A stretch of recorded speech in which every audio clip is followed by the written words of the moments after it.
Ahlan wa sahlan wa marhaba, jambo na karibu mwanafunzi au mwanagenzi katika kipindi ukipendacho, kipindi cha uhondo wa fasihi, lugha na isimu jamii. Ni kipindi ambacho kwacho twaletea kila kasket kwa minajili ya kukuelimisha ili uweze kuyafahamu mambo mengi yanayohusiana na lugha hii. Takrima kwayo tamrini Kiswahili ni kipindi ambacho kwacho mwaletewa naye Kubasu Wanyonyi, mwalimu aliyebobea katika lugha hii tasnia Kiswahili. Basi mtazamaji, natumai kuwa popote pale ulipo ungarange ya bure wama hadidi ja kitawi cha mkarara kwangu mie, hali kadhalika mzima hadidi. Mtazamaji, nashukuru Dayani kwa kuninesha na kunipa sianwai angalau tena nikaweza kuonekana kaski hii ya leo. Mtazamaji, basi kumbuka fika kwa kipindi ambacho kocha tunapeperusha ama tunakipeperusha kupitia mitandao aina ainati, ukiwemo mtandao wa YouTube pale, basi enda YouTube Kubasu Wanyonyi. Bila shaka utapata kwa njia muktadha sana. Vile vile usahau kwa kipindi ambacho kocha tunakipeperusha kupitia mtandao wa TikTok, ingia pale TikTok mwalimu Kubasu mtazamaji, na vile vile usahau kwa tunakipeperusha kupitia mtandao wa Instagram. Basi Instagram Kubasu Wanyonyi, sarakwa ama subscribe, pendekeza mtazamaji au like, tuma maoni yako ya pale mtazamaji, vile vile yani comment mtazamaji, na usisahau pia kufanya nini, usisahau kushirikisha na mwenzako, yani kushare, na mambo yatakuwa aula sana. Basi leo hii tunataka tuangazie nini, vyombo vya mekoni letu. Tunataka tuingie mle jikoni, tuangazie ni jambo lipi ama mambo yapi ambayo kwa mtazamaji huwa yanatokea ama yanatendeka mle jikonini mtazamaji. Na katika mambo yanayotendeka hasa hata sio kuangazia mambo yanayotendeka, maana nakumbuka kuna kipindi ambacho kwacho tuliweza kuangazia mambo yanayotokea mle jikonini mtazamaji. Iwapo wao wafuatilia hiki kipindi, natumai waweza kumbuka tukiangazia mambo mengi sana kama vile kuchemka, kukaanga mtazamaji. Nikaelezea tofauti ulipo baina ya kukanga na kukaranga mtazamaji. Niliweza kuelezea maana ya kutokosa, kutokota, kuumuka mtazamaji. Iwapo unaweza kumbuka, basi tu labda tu kwa nini kidogo mtazamaji, nilieleza kwa kufanya nini, kumuka ni ile hali ya kitu kufura mtazamaji, hasa mandazi au chapati umuka mtazamaji kwa kutiwa baada ya kutiwa hamira. Basi katika hiyo hali ya mandazi kufura tunasema ni kumuka, sio kufura. Kiswahili fasaha ni kumuka mtazamaji, ambaye sasa hivi hiyo nitazama. Tuna hali ya kukaranga na kukanga. Nilisema kukanga hasa watumia nini, watumia mafuta mtazamaji. Unapika ama hali ya kupika nini, kupika chakula ama kuivisha chakula kwa kutumia mafuta ya kupikia ama ya kupika. Na kukaranga bila shaka ni hali ya kuvisha chakula kikiwa kikavu bila mafuta wala maji, lakini nikawadokeza kwa si kuchoma mtazamaji, ambaye sasa hivi nitazama si kuchoma. Kwa mfano nikawapa mifano ya vyakula vinavyokangwa kama vile labda pale mboga, samaki unakanga mtazamaji, na chochote kile ambacho unaweza kanga ukitumia mafuta, ama unaweza kiivisha kwa kutumia mafuta. Na kukaranga nikawapa mfano, kwa mfano tuna njugu karanga mtazamaji, ambayo kwayo haitaji mafuta. Na katika pia nikawaelezea hali ya nini kuzimua, nikawadokezea kwa ni hali ya kufanya kitu kilichokali au moto kuwa baridi au moto kuwa baridi mtazamaji. Ni ile hali unasikia mtu anasema kupoesha, ninapoesha uji, uji umepoeshwa. Tafadhali, hamna Kiswahili kama hicho. Nilisema badala ya kupoesha tumia neno zimua, tunasema kuzimua. Uji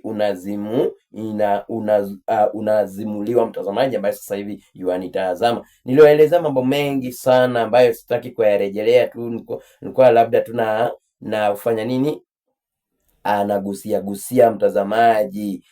Tuliangazia mambo mengi kama vile makombo au masalio ni chakula ambacho kwacho niliwadokezea kwa kimeliwa kikasalia ama kikabaki na hakijalala bado mtazamaji. Kikisha lala niliwadokezea vikakuwa huitwa kiporo, bario au mwiku. Na mambo mengi ambayo tuliweza kuyazungumzia mtazamaji, nakumbuka nikawadokezea vikakuwa tuna hali ya nini, kubanika. Nikasema kubanika mtazamaji, ni hali ya kuweka kitu moja kwa moja kwenye moto ili kichomeke au kifanye nini, au kiive mtazamaji. Kwa mfano, kuna pale mahindi banika, unaweza ukabanika mihogo. Unaona watu wakibanika mihogo au muhogo mtazamaji, katika moja. Unaweza ukabanika viazi vitamu kala mtazamaji. Ndio maana baadaye nikaeleza tukakuwa mara nyingi tunasema mahindi nini, mahindi banika mtazamaji, ambaye sasa hivi yuafanya nini, yuanitazama. Nikasema kuna tofauti tu kidogo kati ya kubanika na kuchoma. Kuchoma nilisema ni hali ya kupika chakula kama vile nini, nyama au samaki, pia moja kwa moja kwenye moto mtazamaji. Lakini ile unaposema kuchoma, ile inahitaji nini sana, inahitaji moto mwingi sana mtazamaji. Ile unachoma, ama mara nyingi unapata kitu kinachoma hadi salia kwa jivu au majivu mtazamaji, ambaye sasa hivi yuanifanya nini, yuanitazama. Basi ukisema mahindi choma, watu wengine pia utakuwa hujakosea vile, lakini katika Kiswahili fasaha tunasema kubanika mahindi banika mtazamaji, ambaye sasa hivi wanitazama. Basi tunataka tuende moja kwa moja kaditadi kipindi chetu cha leo, ambacho kwacho hatuna budi kuangazia sasa vyombo vya jikoni, vile vyombo vinavyotumika kutekeleza yale mambo ambayo nimeagusia, na pia tuliangazia kwa upana sana katika kipindi kilichopita mtazamaji. Leo tutataka tuangazie ni vyombo vipi ambavyo kwavyo hutumika mle jikonini mtazamaji, na bila shaka mambo yatakuwa aula iwapo utafanya nini, iwapo utakuwa unafuatilia mtazamaji, unaandika kwenye matini yako. Natumai una matini, kalamu, pamoja na chochote kile ambacho kinaweza hitajika ama unaweza hitaji kutumia katika kipindi hiki, na mambo yatakuwa aula sana. Basi katika vyombo vya mekoni tutaanza na ala. Basi ala ni chombo kipi mtazamaji? Ala ni mfuko wa kisu.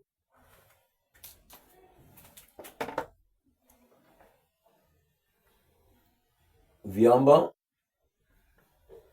vya mekoni au jikoni mtazamaji, vya jikoni.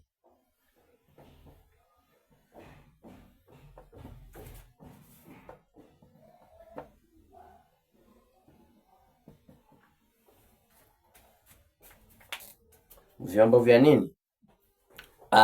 Mtazamaji, vyombo vya jikoni mtazamaji, ambaye sasa hivi yuanitazama. Basi tuna ala, ni mfuko wa kuweka nini, wa kuweka kisu.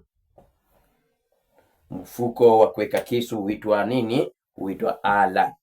Basi tutaandika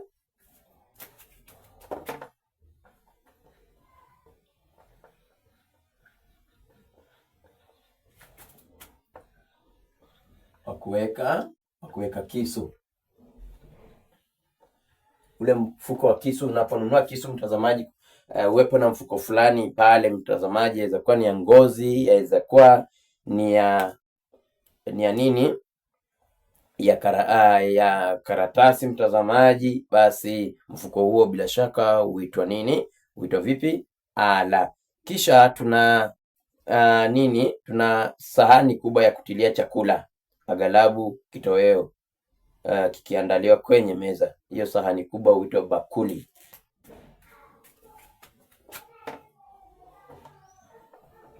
Bakuli, sahani kubwa.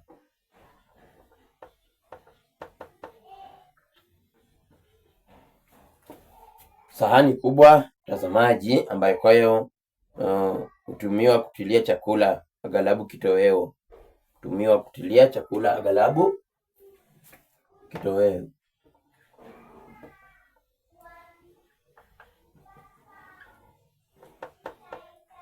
Kutilia chakula.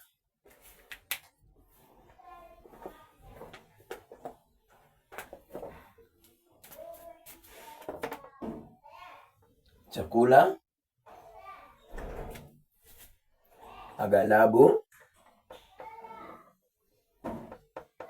kitoweo kikiandaliwa kwenye meza. Kisha tukienda halahala, tunataka tuende halahala leo, tusipoteze muda. Tuna chombo cha glesi cha kunywea maji, mtazamaji. Chombo hicho huitwa bilauri.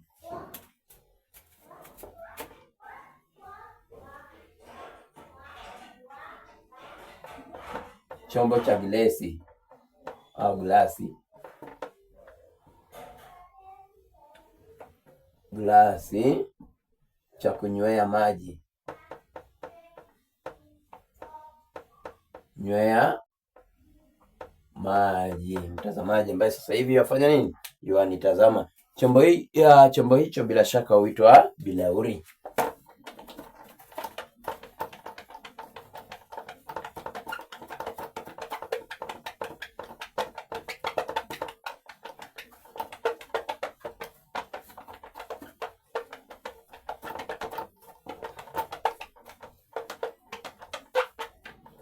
Kisha kando na bilauri tuna chombo gani? Tuna bilula, ni kizibo ama kizibio au kizibo cha mfereji au bomba, mtazamaji, la maji, ambacho bila shaka hutumiwa katika kufungia mfereji.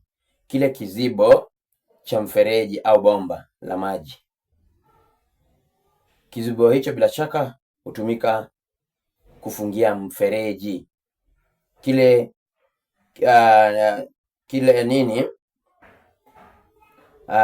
kizibo ambacho kwacho tumika kufungia ama kufunga nini? Kufunga mfereji, ndio kwayo huitwa bilula.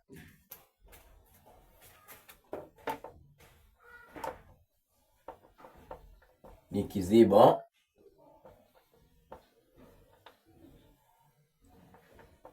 cha mfereji au bomba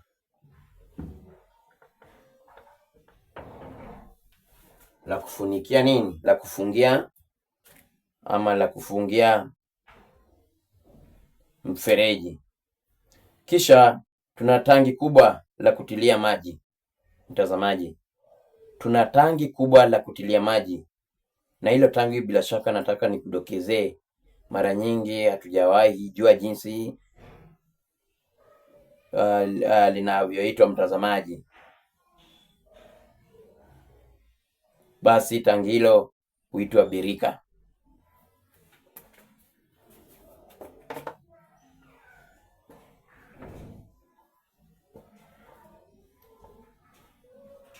Tangi kubwa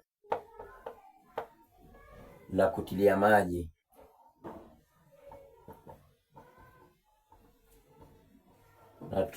Basi mtazamaji, mara nyingi huwa nawadokeza kuwa Kiswahili kinazidi kukua.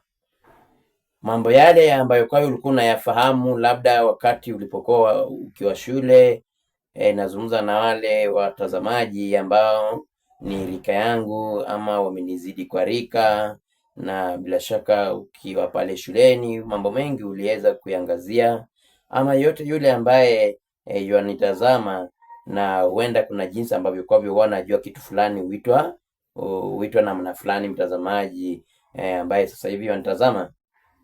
Basi birika, baada ya utafiti niliweza kubaini fika kuwa ni tangi kubwa la kutilia maji, sivyo kulingana na jinsi ambavyo kwavyo hata mie kabla kufanya utafiti nilikuwa nalifahamu.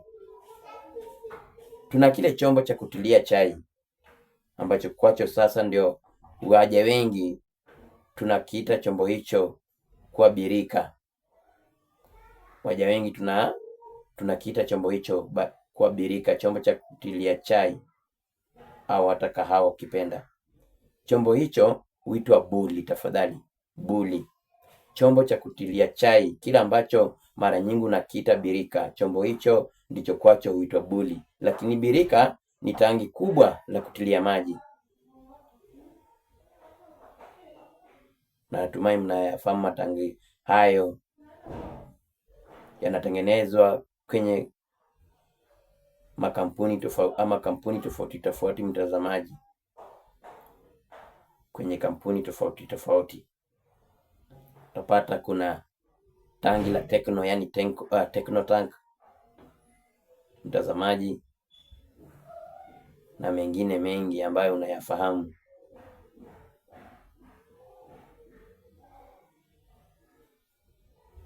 Basi bilula kunradhi, birika ni tangi kubwa la kutilia maji, ilhali buli ni chombo cha kutulia chai au kahawa. Buli.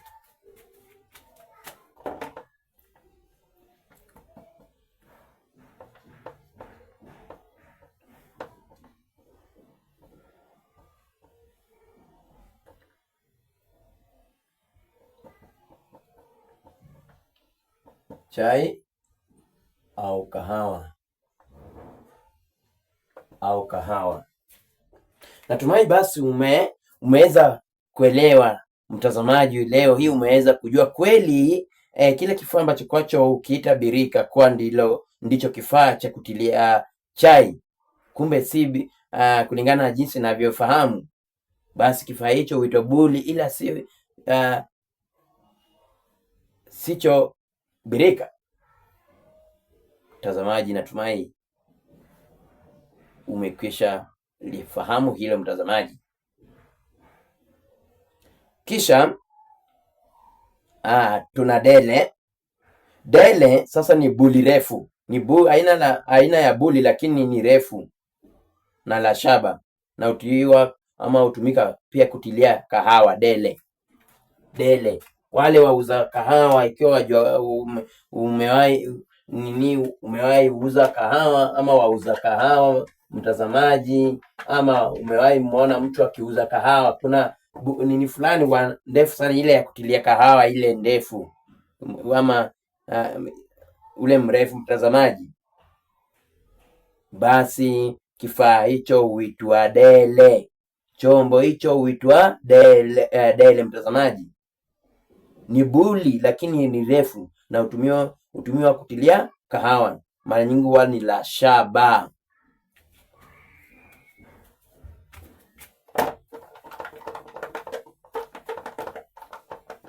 Mara nyingi watu wanaouza kahawa wanaipenda sana, ndio wanatumia kubebea kahawa mtazamaji. Wale wanaouza kahawa kwa kutembeza mtazamaji, basi huitwa dele.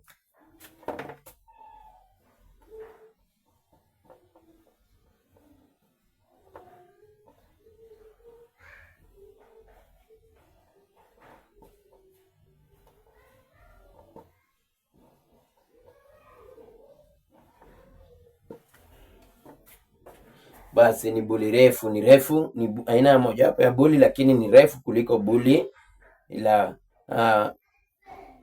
buli ya kawaida mtazamaji. Kisha tuna bomba la kupitisha moshi kutoka jikoni hadi nje ya nyumba. Bomba hilo huitwa dohani.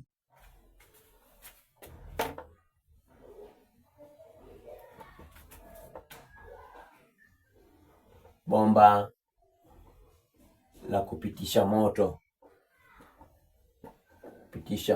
mtazamaji, ambaye sasa hivi anatazama. Kisha kando na dohani tuna nini hasa? Tuna kifaa kinachotumiwa kushikia sufuria au chungu wakati wa upishi mtazamaji.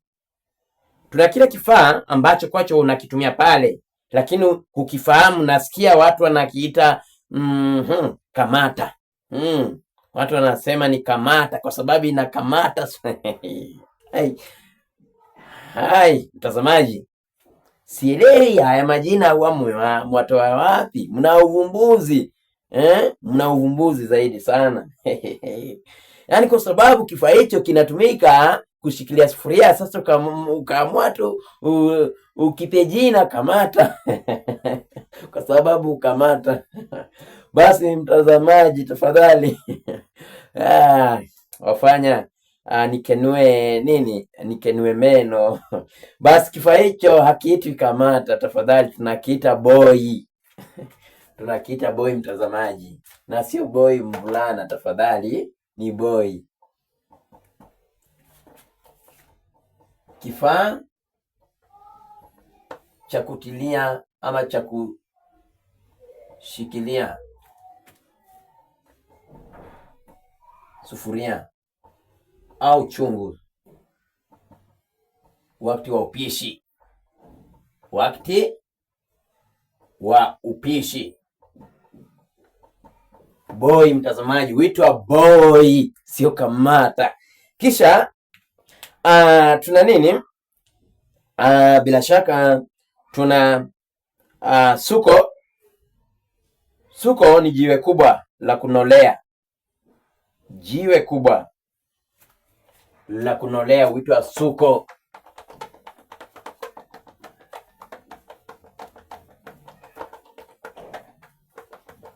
Kuna jiwe ambalo watu wanatumia kunolea visu, panga. Mtazamaji, kunolea ni ile kusharpen. Mtazamaji, nikichanganya ndimi kidogo, basi jiwe hilo huitwa suko mtazamaji.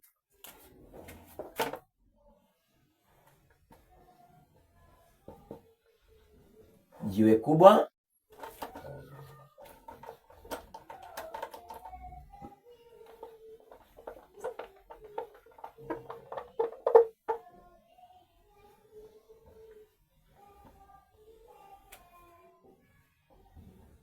la kunolea, suko.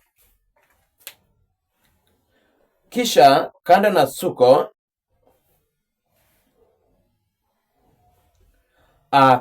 mtazamaji, bila shaka tuna kikango. Natumai kila mtu anakifahamu kikango.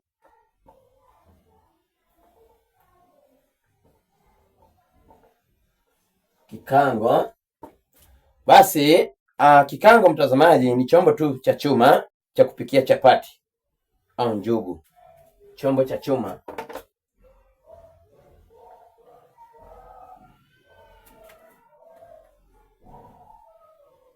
cha kupikia chapati. Chombo hicho huitwa kikango.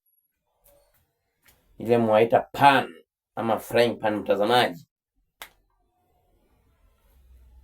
Kisha kando na nini mtazamaji, tuna chombo cha mti, na chombo hichi ama hiki bila shaka mara nyingi hutumiwa katika kutwangia nafaka. Ukitaka kutwanga nafaka kama vile njugu, nafaka kwa Kiingereza au Kimombo ni cereals, kama vile njugu ni aina mojawapo ya nafaka na utwanga mtazamaji. Basi ukitaka kutwanga nafaka watumia kifaa hicho. Kifaa hicho hutumika pamoja na mchi, basi tunakiita kinu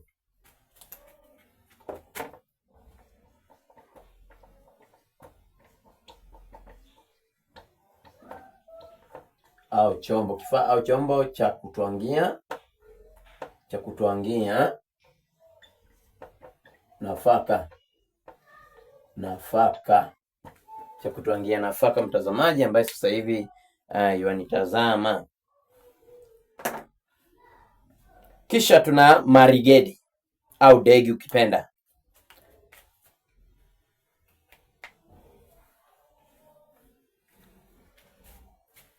Marigedi au degi. Degi ni sufuria kubwa sana ambayo kwa mara nyingi hutumika katika sherehe kubwa. Hizi hutumiwa kupikia chakula katika sherehe, zile sufuria. Ama ukienda shuleni,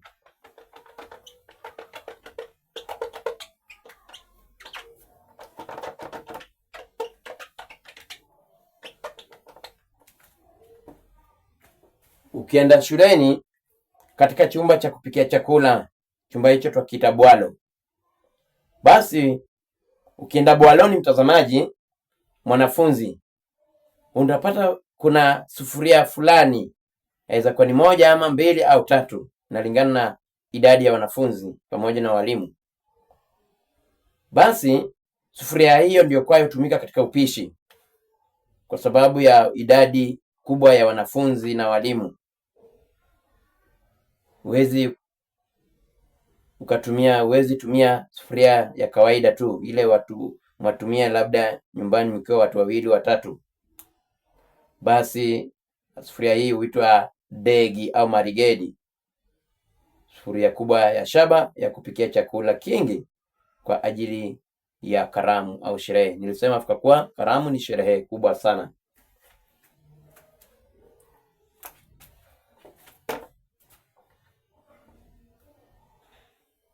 Degi au marigedi.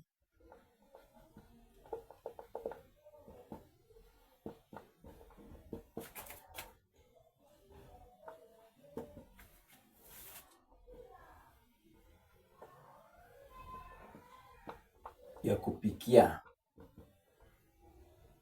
hasa karamuni, kwenye karamu. Mtazamaji ambaye sasa hivi yanitazama, kisha mtazamaji, tuna chombo ambacho husukwa kwa miaa. Chombo hiki hutumiwa katika kukamua, katika kufanya nini? Katika ukamuaji, na sio tu ukamuaji mtazamaji, ila ukamuaji wa nini? Wa tui la nazi. Chombo hiki huitwa kung'uto, au kana kung'uto unaweza ukakita kifumbu.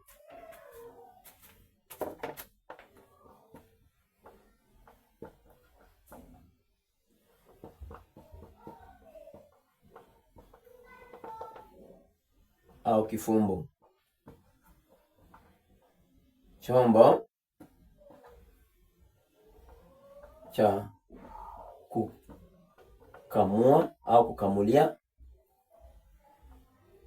tui la nazi, kung'uto au kifumbu. Kana haya mtazamaji, tuna sinia kubwa, na mara nyingi sinia hii huwa ni ya ubao na hutumika katika kupakulia chakula.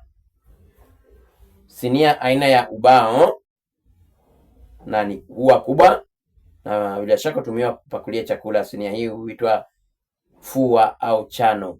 Fua au chano.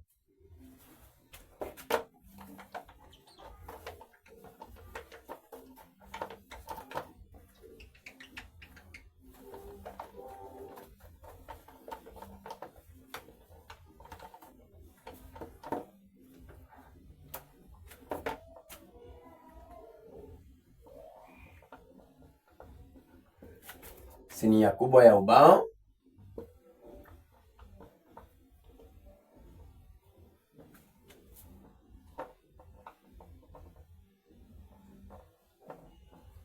ya kupakulia chakula,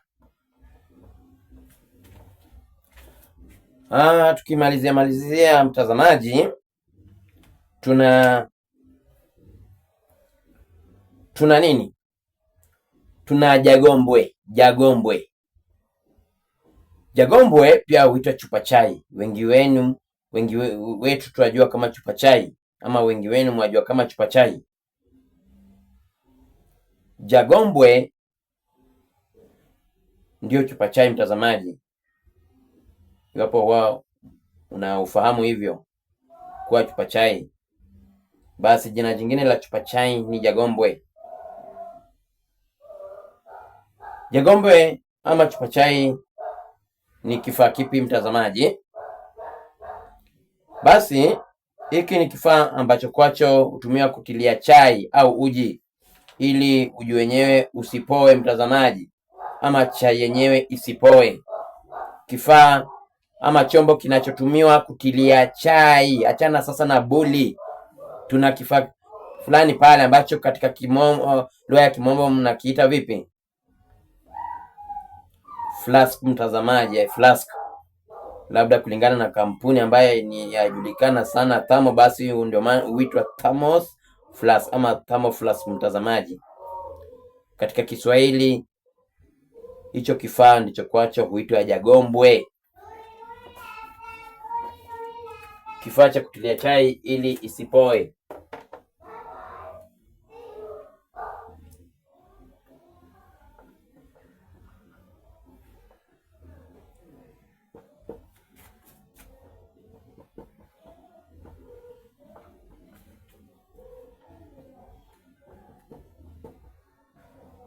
Chai aweza tilia uji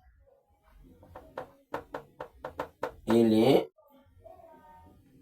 isipoe mtazamaji, au usipoe. Iwapo ni uji tutasema chai mtazamaji, isipoe. Na tukimalizia kipindi, tuna vifaa vinginevyo kama vile jiko la kupikia ama la kupika kwa kutumia joto. Basi jiko hilo huitwa joko au tanuri. Wale wanaofanya katika kampuni ya kuoka mkate huokwa. Hiyo hali ya kupika mkate ndiko kwayo kuokwa ama kuoka. Tanuri au joko au tanuri. Basi hutumiwa ni jiko la kupikia kwa kutumia joto. Watumia tu joto mtazamaji.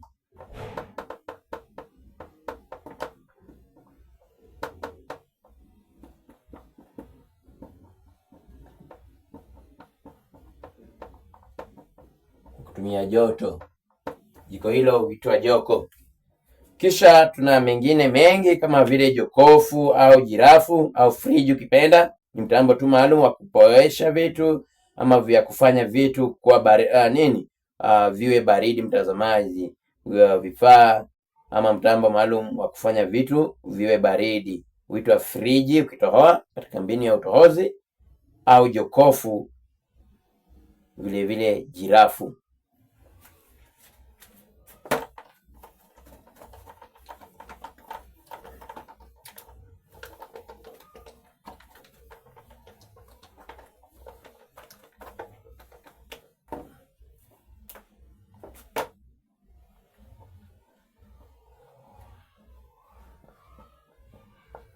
Jirafu au friji.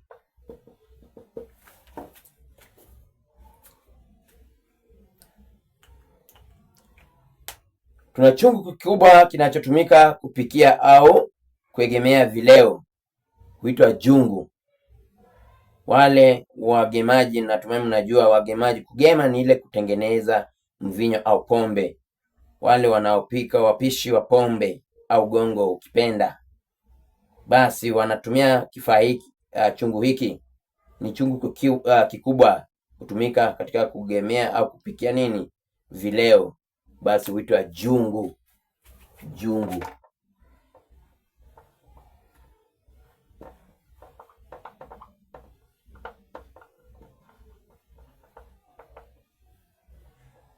Cha kugemea vileo,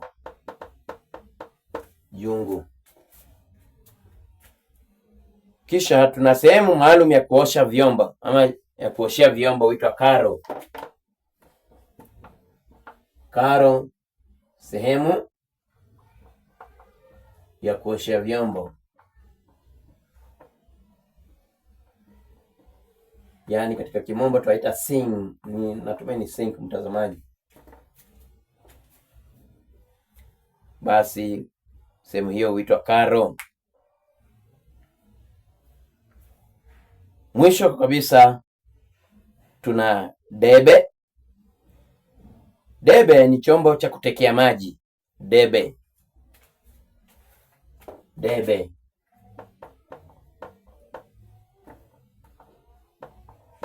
Chombo cha kutekea maji. Mtazamaji ambaye sasa hivi yuanitazama, chombo hicho wakati mwingine watu ukiita mtungi, ijapokuwa si sahihi sana. Basi Mara nyingi chombo hicho huitwa debe. Mtazamaji ambaye sasa hivi anatazama, kumbuka fika kuwa tuko katika kipindi cha Uhondo wa Fasihi ambao tunatoa uhondo, tunapeana uhondo, ninapeana uhondo kamili mtazamaji, ya yale mambo ambayo huko unayafahamu ama kuna jinsi ulivyokuwa unaita visivyo mtazamaji. Basi kazi yangu mie ni kukupa uhondo zaidi kamili, ili uweze kufanya nini? Ili uweze kuifahamu kwa njia muktadha sana. Basi kumbuka fika kuwa tuangazia ama tuko katika kipindi cha Uhondo wa Fasihi, lugha na isimu jamii, na bila shaka tuangazia nini? Vyombo vya mekoni ama vya jikoni mtazamaji. Vyombo vya nini? Vya jikoni.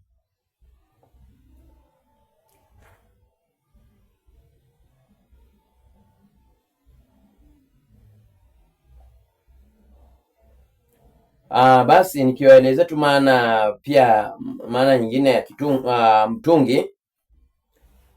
Hiki huwa ni chombo, na ni chombo kama chungu lakini kikubwa zaidi, chenye mdomo mdogo na tumbo kubwa, kitumiwacho kubebea au kuhifadhia maji. Chombo hicho pia huitwa nzio. Nzio mtazamaji, nzio.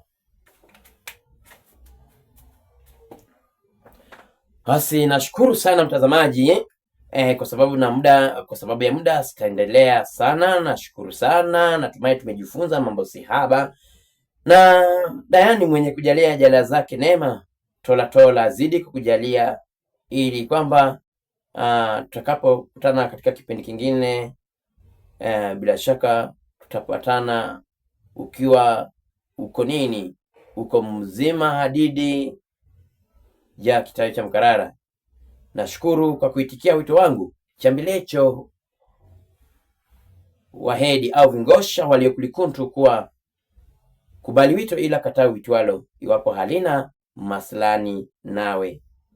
Kaditadi tamati nangaangu na shusha kwa mahanjamu kedekede, nikitumai kuwa tatiana ama tazidi kutiana mbonini majaliwa ya Manani. Je, wajua mtazamaji, wajua kuwa kishamia ni nguo rasmi inayotumiwa na watu katika maziko? Wale wanaofanya kazi ya maziko au kuzika, kuna vazi fulani ambalo kwalo wanalitumia. Mara nyingi huwa nyeupe, mara nyingi wanatumia kwa minajili ya maziko, kuzika pale kaburini. Wale wanaofanya kazi kaburini mnafahamu. Basi vazi hilo ndilo kwalo huitwa kishamia. Natumai umekwisha lifahamu. Uwe na wakati usioko na budha wala mishemishe, kaditadi tutakapofalikiana katika kipindi kijacho, inshallah.